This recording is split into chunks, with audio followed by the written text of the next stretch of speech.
Dari Mas Arya, saya mau kembali ke Bang Emrus. Bang Emrus, ini sudah ada pertemuan antara Prabowo Subianto, Presiden terpilih, bersama dengan partai dari PKB. Anda melihatnya seperti apa? Apakah ini juga sudah semakin meyakinkan bahwa PKB juga akan merapat ke koalisi pemerintahan?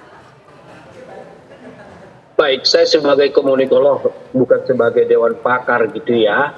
Saya melihat bahwa relasi politik mereka ini bisa saja menuju kepada koalisi. Namun pertemuan hari ini sebagai embrio awal daripada pertemuan-pertemuan selanjutnya. Kenapa saya mengatakan begitu? Pada pertemuan-pertemuan selanjutnya dan dilakukan biasanya di panggung belakang, itu diskusinya lebih operasional. Tidak bicara pada konseptual, pada istilah saya bahasa dewa untuk kepentingan rakyat dan lain sebagainya. Tapi ketika nanti dilakukan pertemuan di belakang panggung, itu akan lebih operasional. Misalnya, kalau kita bicara komunikasi politik, saya mengatakan apa dan saya dapat apa, atau saya melakukan apa, saya dapat apa, begitu. Negosiasi ya, Jadi oleh karena itu tidak ada relasi antar politik, antar aktor politik, gitu ya, bahwa tidak ada kepentingan, tidak ada yang gratis. Tetapi saya harus katakan bahwa relasi personal antara para aktor politik, itu bisa organisasi atau partai, bisa individu, relasi personal para aktor politik akan mempermudah pintu untuk masuk mereka berdiskusi. Jadi tidak semata-mata hanya kepentingan politik.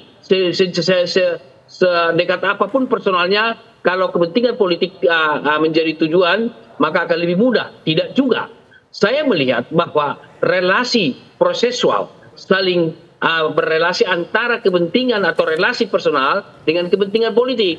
Karena sekalipun kepentingan politik ada katakanlah kesamaan dan lain-lain, tetapi secara personal mereka ada gap untuk tidak mempertemukan. Nggak usah saya sebut dua tokoh tersebut di Republik ini. Sekalipun kepentingan politiknya bisa saja pada titik tertentu karena ada persoalan personal. Artinya mau saya katakan bahwa hubungan personal menjadi sesuatu pintu masuk untuk melakukan kerjasama atau komunikasi politik untuk selanjutnya untuk melakukan sharing power. Misalnya, bisa saja nanti pembicaraan antara PKB dengan Gerindra, tentu dengan para elitnya di lingkaran dua, gitu ya, bicara tentang posisi-posisi menteri tertentu. Karena kita melihat PKB kan kadernya di sana adalah banyak kader yang sudah berpengalaman duduk di kabinet.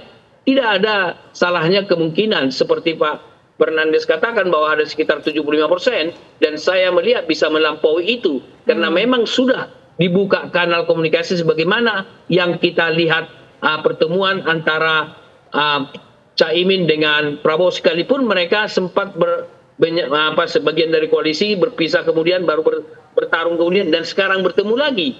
Karena memang ada kepentingan-kepentingan politik, dan itu kenapa bisa terjadi? Karena ada relasi personal antara Prabowo dan Caimin yang tidak terganggu secara signifikan. Paling hubungan mereka adalah panas, dingin, dan turun naik seperti itu. Tidak ada hubungan yang sampai saya katakan ada terbakar gitu ya. Kalau terbakar sudah memisahkan satu dengan yang lain. Saya kira bahwa para elit politik kita nanti segera ini akan melakukan pertemuan, dan saya melihat Prabowo sangat memberikan contoh yang baik, yaitu apa? Beliau yang datang ke PKB, bukan PKB yang datang. Itu maknanya sangat mendalam. Artinya dia menunjukkan katakanlah kerendahan hatinya. Kemarin juga kan begitu dia kepada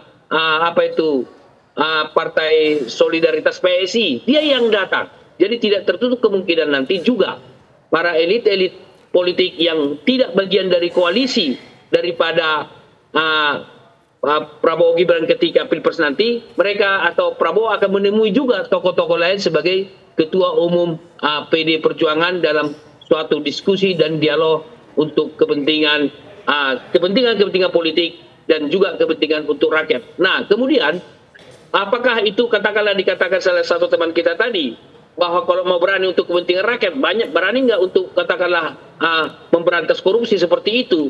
Karena ada kalanya memang bahwa kepentingan politik dari partai atau tokoh politik bersinergi atau sama dengan kepentingan rakyat bisa. Jadi tidak bisa dikotomi fenomena sosial.